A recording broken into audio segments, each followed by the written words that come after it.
서울 종강역 인근에서 택시가 인도로 돌진하는 사고가 발생했습니다. 40대 여성이 숨지고 14명이나 다쳤는데요. 자, 그런데 택시 운전자의 몸에선 약물이 나왔다고 합니다. 택시기사가 약물 운전요? 무슨 일이 있었던 겁니까? 네, 지난주 금요일 저녁 6시쯤에 이 서울 종강역 인근이었습니다. 택시가 다른 차량 2대를 들이받은 뒤에 인도 쪽으로 돌진하는 사고를 냈는데요. 저희 TV조선이 입수한 사고 당시 영상을 보시면 흰색 전기차 택시가 빠른 속도로 달려와서 멈춰있던 차량 옆면을 쾅 하고 들이받습니다.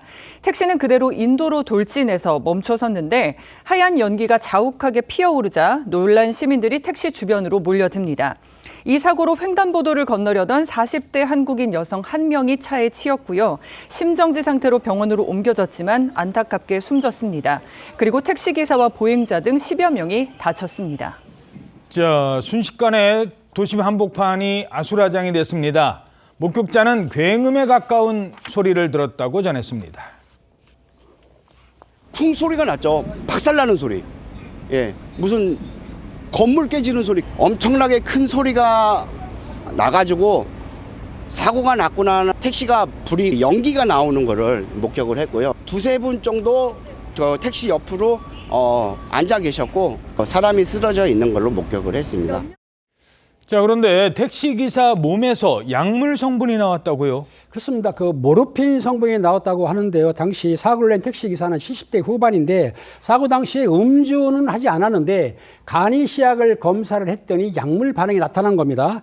경찰은 정확한 복용 여부라든지 경위를 성분 분석을 위해서 국과수의 감정을 의뢰한 상태인데요. 경찰에 따르게 되면 몰핀 성분은 감기약 등 일부 처방약에도 들어있거든요. 무슨 말이냐면 감기약에 포함된 코데인 성분이 몰핀으로 바뀔 수도 있습니다. 그렇기 때문에 다양한 가능성을 열어두고 감정을 하는 것이고요. 그리고 또 어떻게 이걸 약을 복용했는지를 다양한 가능성을 두고 충분히 검토하고 수사할 예정이라고 합니다. 예.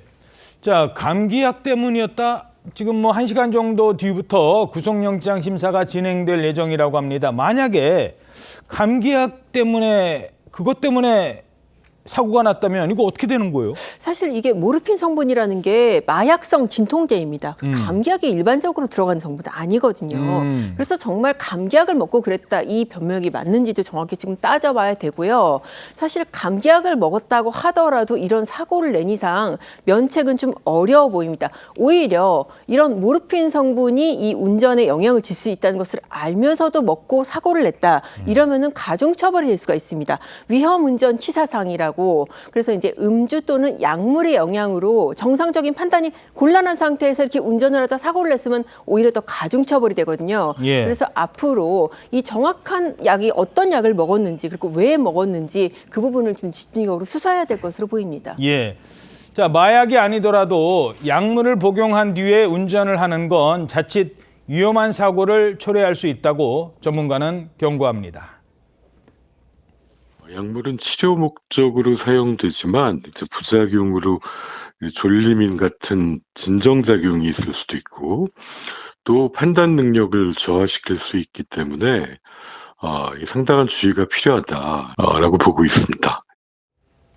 예, 약물 운전도 음주운전만큼 위험한 상황이라는 겁니다. 최근에 이런 사고가 자주 있었다고요? 그렇습니다. 약물 운전으로 운전면허가 취소된 사건이 최근 5년 새에 3배까지 늘었다라는 통계인데요. 졸피뎀이라든가 미다졸람, 프로포폴 같은 향정신성 의약품도 많은 상황인데 혈중 알코올 농도 0.1%와 맞먹을 정도의 수준이라고 합니다. 실제로 지난해 6월이었는데요. 방송인 이경규 씨도 이 약물을 복용한 채 다른 사람 차량을 내 차량으로 오해해서 운전하다가 적발된 사건이 있었는데 그때 공황장애 약과 감기약을 복용하고 있었다라고 반성하고 있다 이렇게 밝혔지만 기소됐고 벌금형으로 법원에서 선고가 됐습니다.